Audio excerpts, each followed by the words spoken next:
음부에 내려가셨다. 안녕? 번외편임이에요.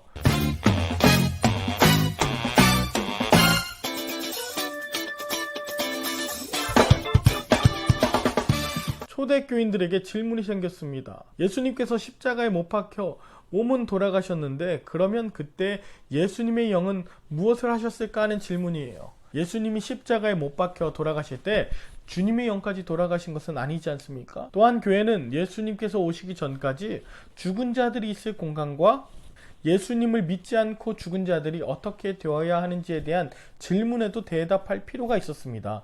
그래서 8세기에 이르러 사도신경 원문에 이 문구 즉 음부에 내려가셨다가 이게 들어가게 된 거예요. 음부에 내려가셨다. 카톨릭, 영국 성공회, 개신교, 전세계 모든 교회는 이 구절을 고백해요. 그런데 우리나라 사도신경에만 이 구절이 빠져 있어요. 우리 성경책이나 찬송가의 사도신경 영어 부분을 보면 실제로 이 부분이 실려 있거든요. 그런데 한글 번역에는 이 부분이 빠져 있어요. 신학자들도 모두 유학했을 동안에 분명히 음부에 내려가시며 각 나라 언어들로 고백했을 텐데 귀국한 후에는 아무도 이것에 대해서 관심을 갖지 않았습니다.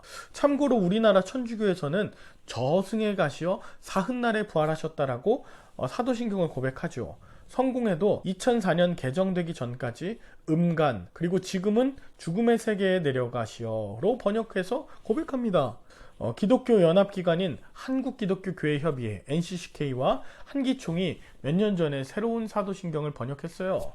한 10년도 넘었죠. 두 기관이 확정한 이 새 사도신경에도 지옥에 내려가시고 라는 구절은 빠져 있었습니다. 사실 음부에 내려가셨으며 라는 이 구절은 사도신경에서 대단히 중요한 고백이에요. 하늘에 계신 성자 하나님께서 이 땅으로 내려오셨습니다.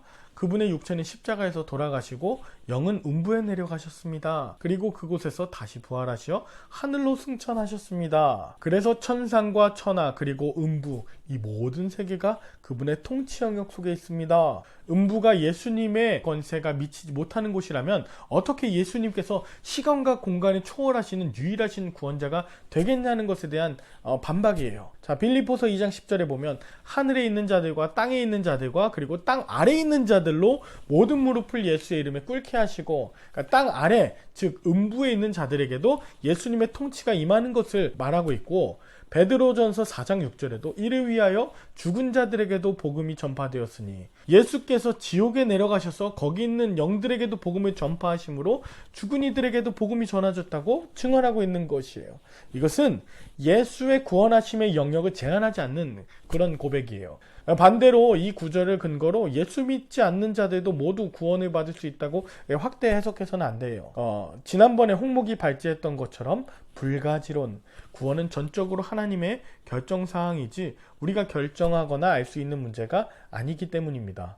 하지만 예수님께서 음부에 내려가셨다는 문구를 통해서 우리가 한 가지를 좀 깨달을 수가 있습니다. 가끔 저도 교인의 부탁으로 장례를 집례하러 가는데 고인이 믿지 않고 돌아가신 경우들이 있습니다. 여러분 이때는 어떻게 하실 수 있겠습니까? 그러나 우리가 적어도 사도신경에 이 음부에 내려가셨다는 구절을 안다면 불신자의 영혼과 유족들을 위해서 기도해 줄 수 있어요. 하나님, 저 영혼이 구원받았는지 아닌지 저는 알 수 없습니다. 그러나 예수님께서 음부에 있는 영들에게도 복음을 전파하셨다고 하셨으니 하나님 뜻이 있으시다면 오늘 그곳에서도 저 영혼을 긍휼히 여겨 구원하여 주옵소서 라고 기도할 수 있습니다.